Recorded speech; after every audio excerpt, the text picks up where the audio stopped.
quantas maravilhas o homem cria. Usando ferramentas e tecnologia, ele constrói arranha-céus maciços para se abrigar. Hoje, os nossos prédios são mais eficientes, mais altos e mais fortes do que nunca. Vitrines desenhadas para durarem anos e anos. Mas certos membros do mundo animal nos derrotam nisso. Eles vêm criando obras-primas de desenho há milhões de anos, obedecendo a plantas manejadas por gerações de sua espécie. Criaturas como os castores, as abelhas, as aranhas, os cupins e muitos tipos de pássaros são mestres artífices, que constroem não apenas casas, mas cidades inteiras. Esses são os animais arquitetos.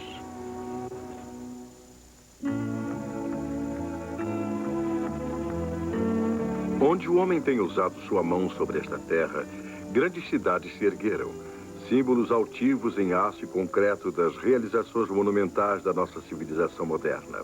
Contudo, há 100 milhões de anos, muito antes dos nossos precursores saírem do refúgio de suas cavernas, outras cidades floresciam aqui. Cidades muito diferentes das nossas.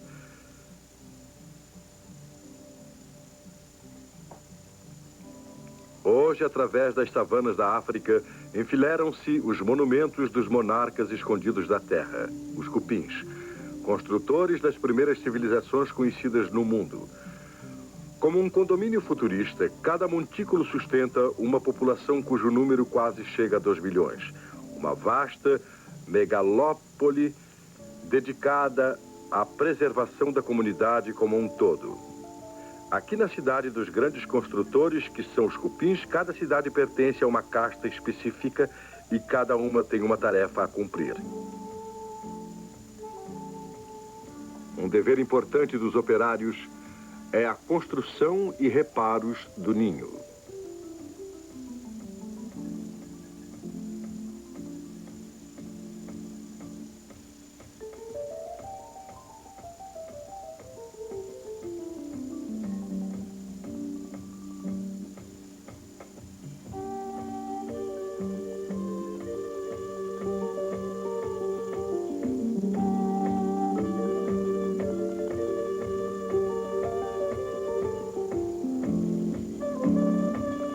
O material de construção é uma mistura de lodo e saliva colocada no local pela boca dos operários, mas o resultado final é tão sólido quanto o concreto.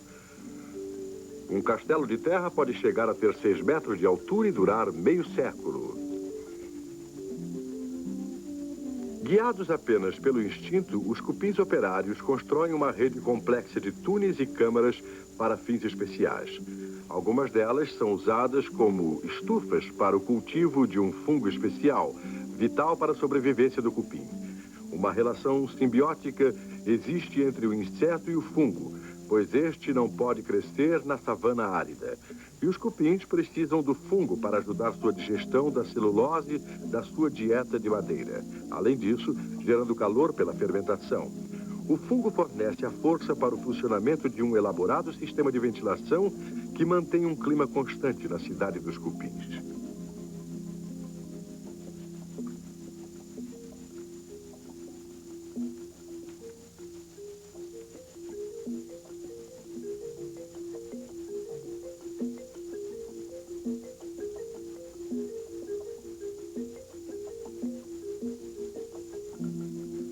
Enquanto os operários cuidam dos canteiros de fungos, a casta dos soldados monta guarda aos recursos naturais da colônia.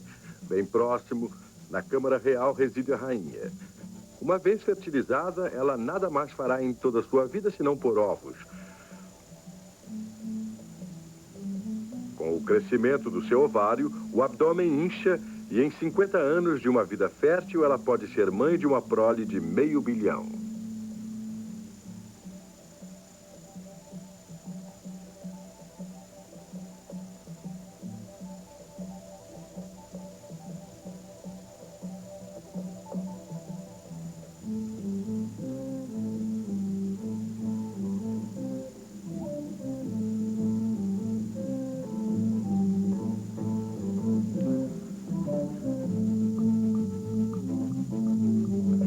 Os cupins servos, designados para os aposentos da rainha, limpam e alimentam o seu monarca incansavelmente e conduzem os preciosos ovos para as câmaras especiais de incubação.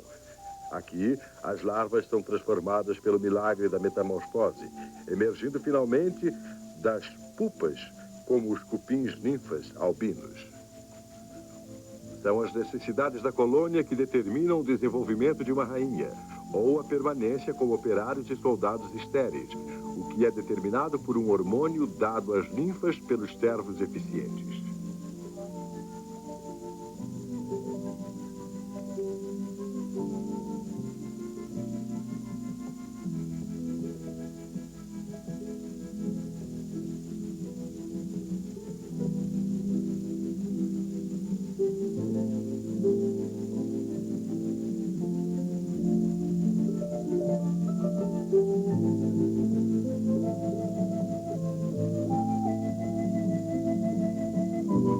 O mundo dos cupins é tão bem estruturado que de todas as civilizações da Terra, a deles pode ser a mais aparelhada para sobreviver.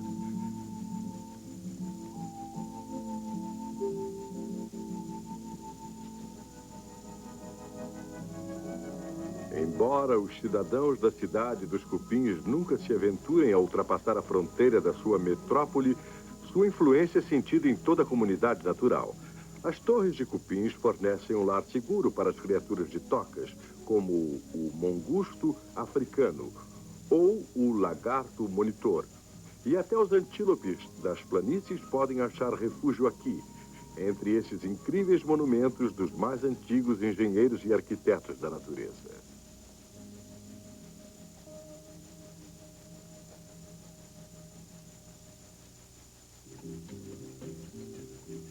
As acácias secas do leste da África são o lar ancestral de uma fenomenal família de arquitetos alados, pássaros aclamados como os melhores construtores de ninhos do mundo. O pardal tecelão de papo branco é uma de mais de 120 espécies de tecelões encontrados na África. Cada espécie da família tem seus próprios e fascinantes característicos. Mas a maior parte dos membros da clã partilha de um traço em comum. São todos tecedores por excelência. Com folhas, talos e capim, os pássaros fazem ninhos inteligentemente projetados para enfrentar as exigências do ambiente natural.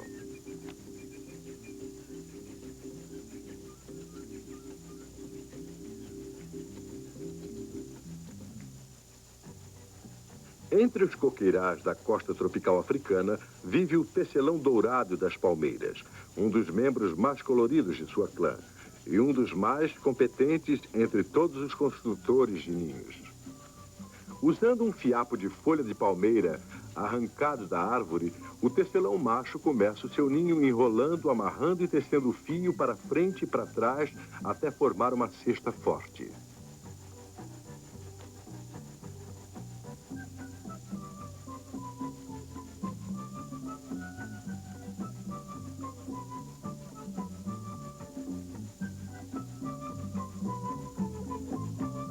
É essencial que a estrutura seja forte para aguentar o peso dos filhotes e resistir aos ventos inclementes da estação. Às vezes, o ninho é localizado próximo a uma colmeia de vespas para desencorajar as cobras e os macacos assaltantes. Mas a melhor defesa contra os predadores está no próprio desenho do ninho, com a entrada situada com segurança fora do alcance, no fundo. Cada uma das mais de 100 espécies de tecelões aborda o problema do desenho dos ninhos à sua própria e única maneira. As variedades mais recentemente evoluídas especializam-se nas estruturas mais elaboradas. Algumas das versões mais bonitas podem requerer até 300 fios separados de palmeira.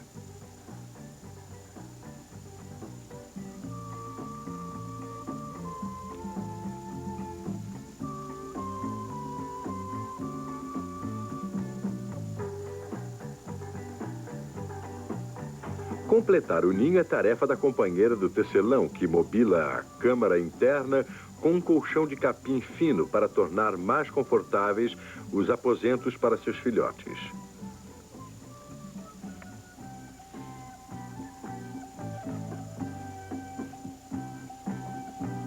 Uma única palmeira pode abrigar uma colônia de dezenas de pares dos gregários tecelões dourados. Mas, quando se trata de comportamento comunal, poucos pássaros equiparam-se ao tecelão de cabeça preta, o campeão de todos os construtores de ninhos.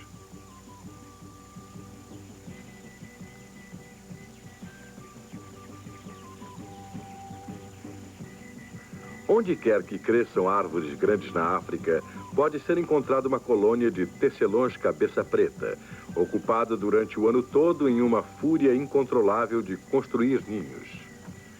Durante uma só estação, cada macho pode construir vários ninhos, para uma sucessão de companheiras diferentes, iniciando um novo lar assim que o último esteja completo. Inevitavelmente, nessas circunstâncias, estalam as disputas, pois o sortimento de local e material para os ninhos é limitado e o alarido dos combatentes tem perturbado a tranquilidade de muitas aldeias africanas.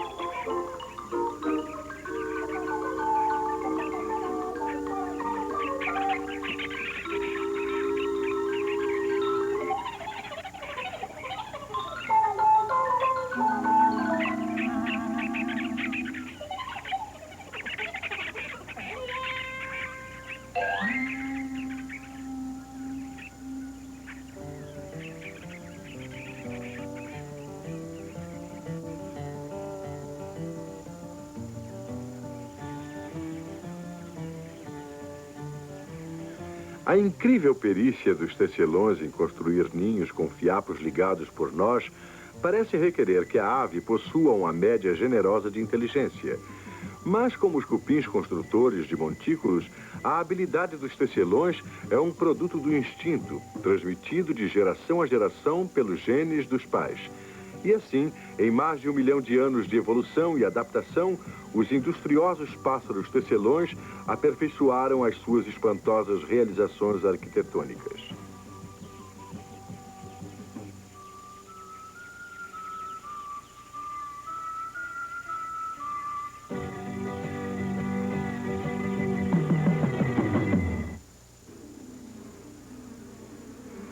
Poucas criaturas têm sido mais intensamente estudadas do que a abelha comum, o mais útil ao homem de todos os insetos. Mas, além do seu valor prático, a abelha tem sido sempre uma fonte de infindável fascinação, por ser um dos mais incríveis arquitetos de todo o mundo animal.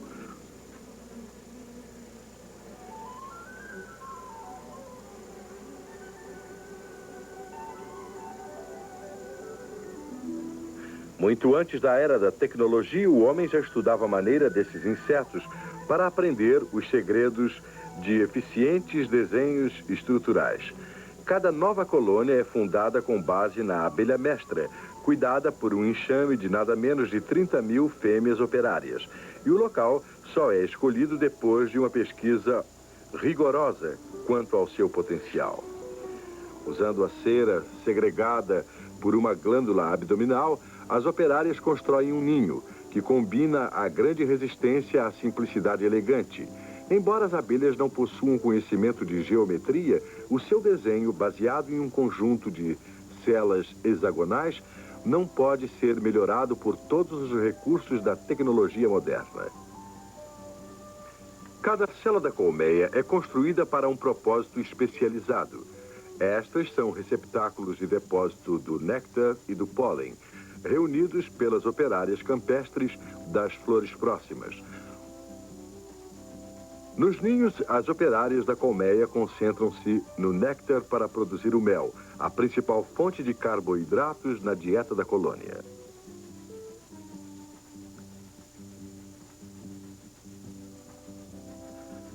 Minúsculos cestos nas patas traseiras das operárias campestres transportam o pólen para o ninho, onde também é transferido para as células de depósito. O pólen é rico em proteínas e, quando misturado com o mel, produz um alimento nutritivo. Quase 1 quilo dessas provisões pode ser armazenada pela colônia em um só dia, o resultado de mais de 5 milhões de viagens alimentares separadas. Uma vez cheias, as células de alimentos são tapadas com cera até o dia em que seja requerido o mantimento. Uma outra seção da colmeia é utilizada para a incubação da larva da abelha. Nestas células, as futuras operárias são tratadas a mel e pólen, enquanto bem próximo, em celas cônicas especiais, são criadas as jovens rainhas. Ao contrário das operárias, as rainhas são empanturradas com uma dieta de geleia real, um alimento de alta potência produzido pelas servas reais. Mas só uma rainha pode reinar na colmeia. E com uma dança excitante, uma batedora diz às operárias onde há um local em perspectiva para uma nova colmeia. E assim prossegue o ciclo da vida no espantoso mundo das abelhas, o mais curioso de todos os insetos arquitetos.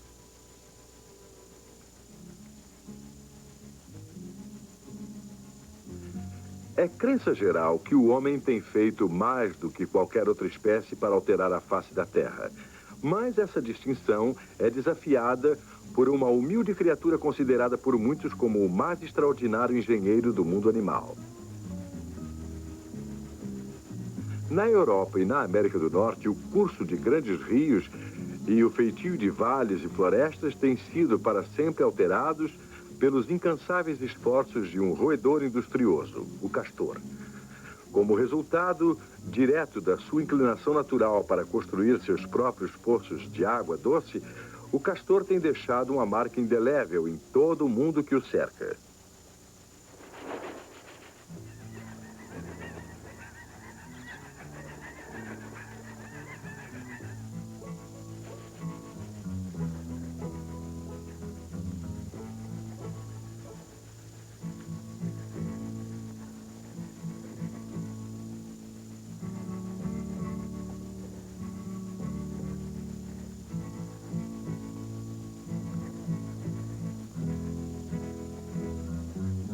Com seus incisivos, que são possantes, um castor pode derrubar um arbusto em menos de 10 minutos.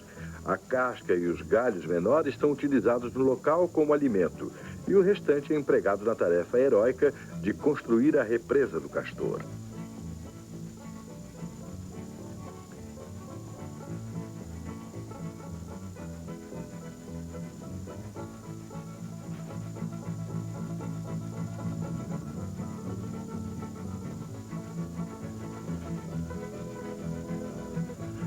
A madeira pesada é preferida como material de construção, já que afunda rapidamente para o fundo do regato.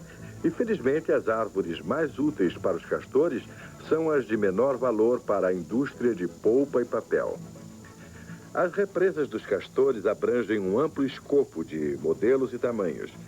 Daquelas de pouco mais de 1 ou 2 palmos de largura, as grandes passarelas de 500 metros de comprimentos e 6 de altura. Normalmente, um par de castores, trabalhando juntos, pode construir uma represa de tamanho médio de 3 ou 4 noites de labuta ininterrupta.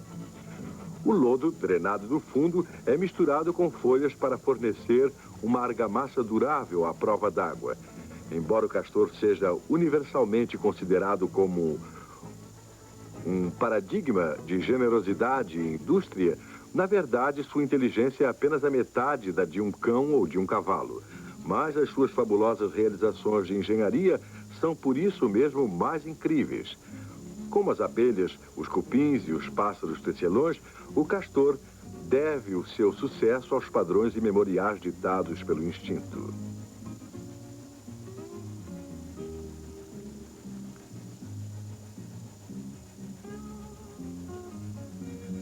Nas águas do fundo da lagoa está sendo criada uma nova safra de filhotes.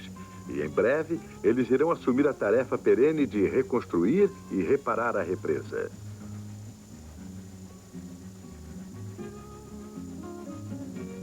Mas os castores não estão sozinhos ao gozar das recompensas dos seus trabalhos, pois a área serve de santuários para um enxame de criaturas selvagens aqui nas águas tranquilas da lagoa. Os gansos do Canadá acham abrigo e comida em abundância. O guaxinim também caça nas margens as rãs e os caranguejos que moram por lá. E o alce pode vir pastar entre os luxuriantes canteiros de plantas aquáticas.